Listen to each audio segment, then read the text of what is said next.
I wasn't allowed to watch the first Casper movie.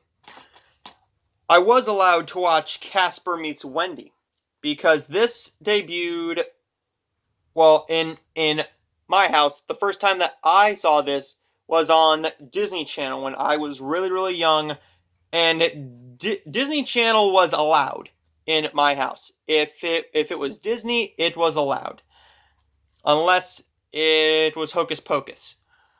This film is all about the little witch Wendy, who lives with her aunts, played by Kathy Moriarty, who is in this film as one of her aunts, but it also has Terry Garr and Shelley Duvall in here, as well as Greg Hamilton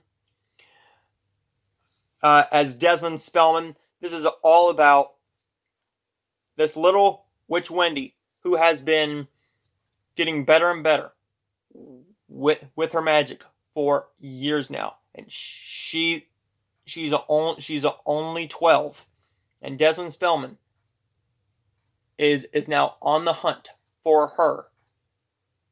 So after they find sorry, let me get a little drink of water. Raw, uncut footage here, people.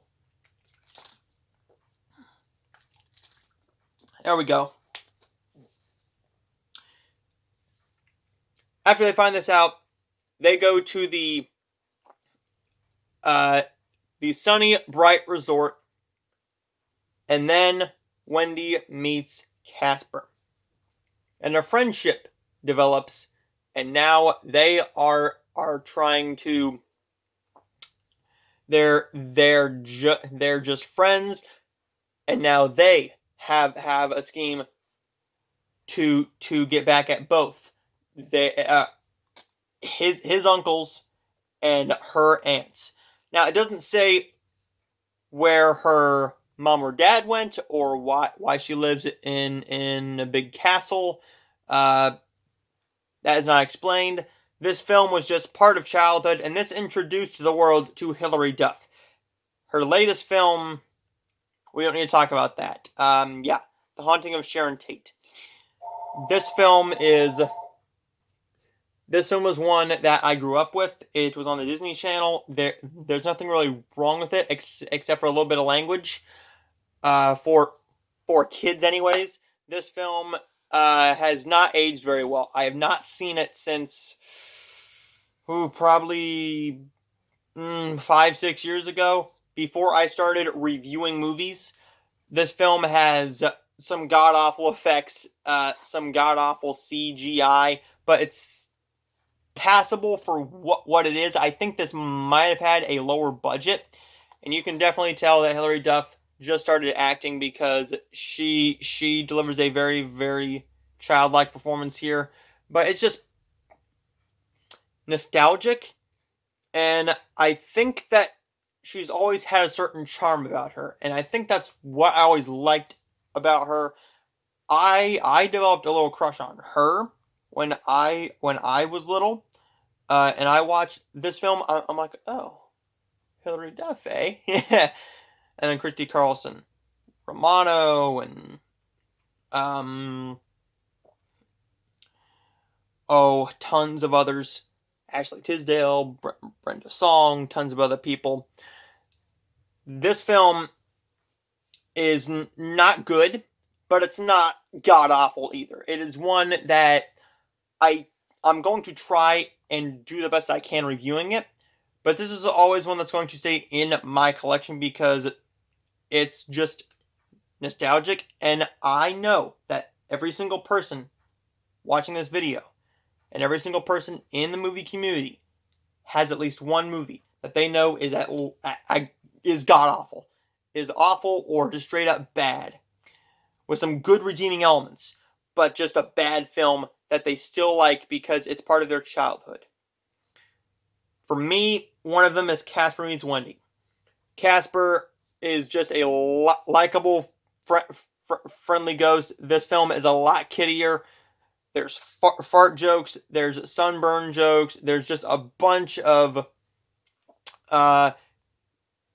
very kiddie humor in here, but this also has charm, and it is just one that I'm going to recommend to you. If you haven't seen this, definitely check your Dollar Trees, because my Dollar Tree got this in a while back, and I don't know if it's still making the rounds, but I'm sure that you can buy this on Amazon. It's a good double feature with Casper and Casper Meets Wendy. That's what I did. Casper Meets Wendy is a passable film. It is not a magnificent film, but it is just one that I am very nostalgic about. And I figured, since I was watching Casper for the first time and reviewing Casper, that I might as well talk about the nostalgia that is Casper Meets Wendy. So I'm going to give Casper Meets Wendy a B-. Greg Hamilton delivers a very fun performance as Desmond Spellman. I always thought he was freaking cool, and this also has, oh wow, is it, that's going to drive me nuts. I'll be right back. Yes, it was Pauly Shore.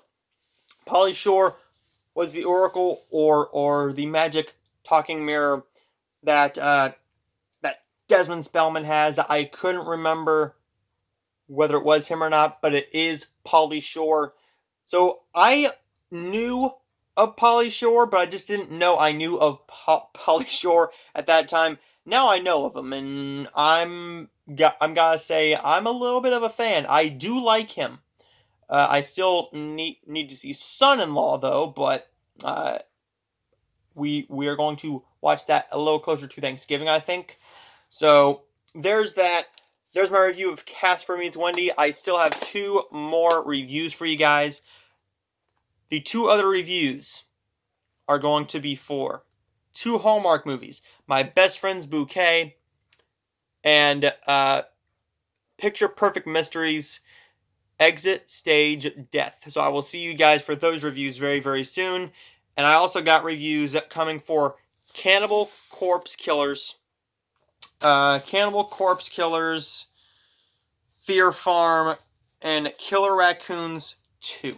So I will see you guys for those videos very, very soon, as well as reviews for a review for Red Shoes and the Seven Dwarfs, the new Lionsgate and Grindstone Entertainment.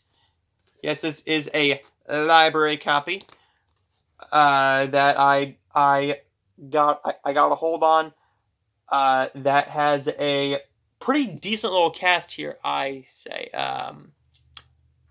Chloe Grace Moretz and all that. So there you go. Stay tuned. I got more reviews coming very, very soon. If you haven't checked out my past videos, I just put up my review for Casper and that Disney Plus movie that just premiered Friday, called Clouds, a decent little film. Check out my review on that. And I also did a little DVD update, an original Halloween review, a DVD update. So I got a ton of content I upload every single day.